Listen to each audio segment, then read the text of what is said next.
À cette époque-là, l'oppression était difficile à tenir. Les Allemands étaient là en permanence, on ne pouvait pas circuler, les vivres manquaient, enfin c'était opprimant au possible. Et c'était très difficile à vivre. Et c'est un peu pour cet idéal de liberté que nous avons voulu, nous les jeunes de l'époque, les jeunes guingampais de l'époque, nous engager au maquis de Plaisidie pour lutter contre l'ennemi et le bouter hors du pays.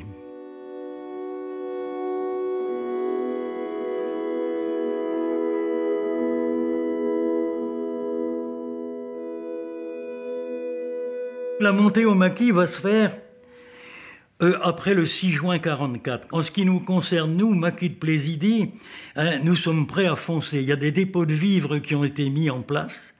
Il y a des emplacements de parachutage qui ont été répertoriés.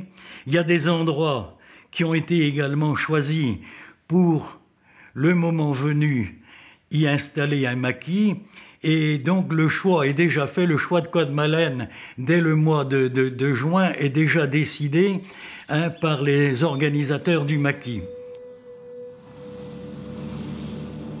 Un parachutage va avoir lieu, le code radio, c'est 3 canards viendront sur l'étang. Et de nuit, on prépare les feux et on voit les avions arriver qui parachutent. On voit tomber les corolles, si vous voulez, à 17 ans, voir tout ça tomber du ciel, c'est extraordinaire. Là, il y a un peu de tout là-dedans. Il y a de l'argent, quelquefois, il y a des mitraillettes, il y a surtout de l'armement, bien sûr. Et nous avons un chef qui est le lieutenant Robert, qui est sergent-chef à l'époque, mais qui a été parachuté en juin 1944 sur la forêt de Duhaut, avec 150 parachutistes aux ordres du capitaine Leblond. Si Saint-Marcel a été un lieu de parachutage pour les parachutistes du colonel Bourgoin, Duhaut a été un second point de parachutage, et Duhaut ayant éclaté, les parachutistes ont été appelés à former des maquis. Je me suis trouvé appelé à diriger celui de Plaisidie.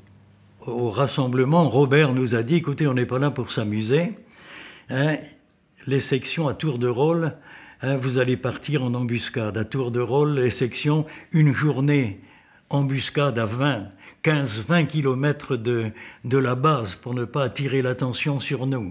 C'est ainsi qu'un jour, un renseignement arrive à Robert, on lui dit, un renseignement qui vient de Guingamp, par la gare de Guingamp, on lui signale un train de munitions et d'hommes qui va quitter Guingamp en direction de Brest. Robert réunit une trentaine de gars, se met en tête et va faire sauter la voie ferrée. Il y avait eu quand même pas mal de blessés, le train était complètement foutu, quoi, et la voie ferrée inutilisable pendant un certain temps. Avec nos sorties dans tous les points cardinaux du bois, on finit quand même par attirer, comment dirais-je, les Allemands à situer quand même qu'il y avait quelque chose d'important dans ce bois de Coedmallen. Si bien qu'ils sont arrivés sur nous, ils avaient quand même, à mon avis, peut-être pas des renseignements très précis, mais une idée de ce que ça pouvait être.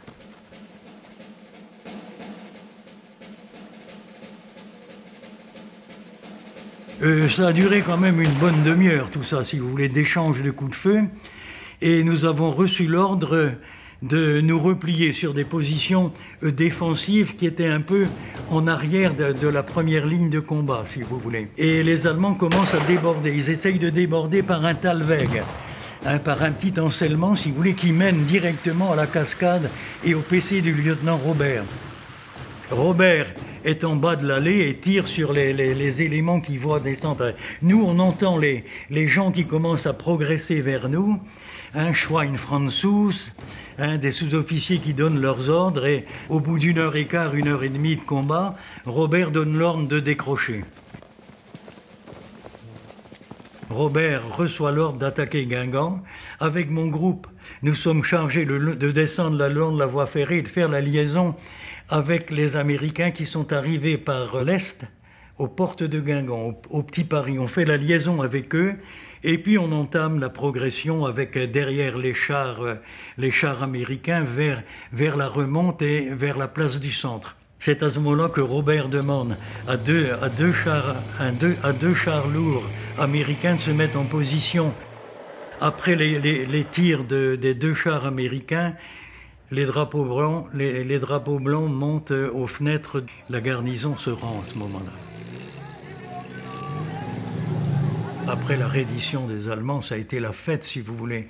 Un peu entachée, si vous voulez, par ces mères de famille qui cherchaient leur fils et qui étaient parmi nous et qui disaient t'as pas vu Pierre, t'as pas vu Francis, t'as pas vu Théophile.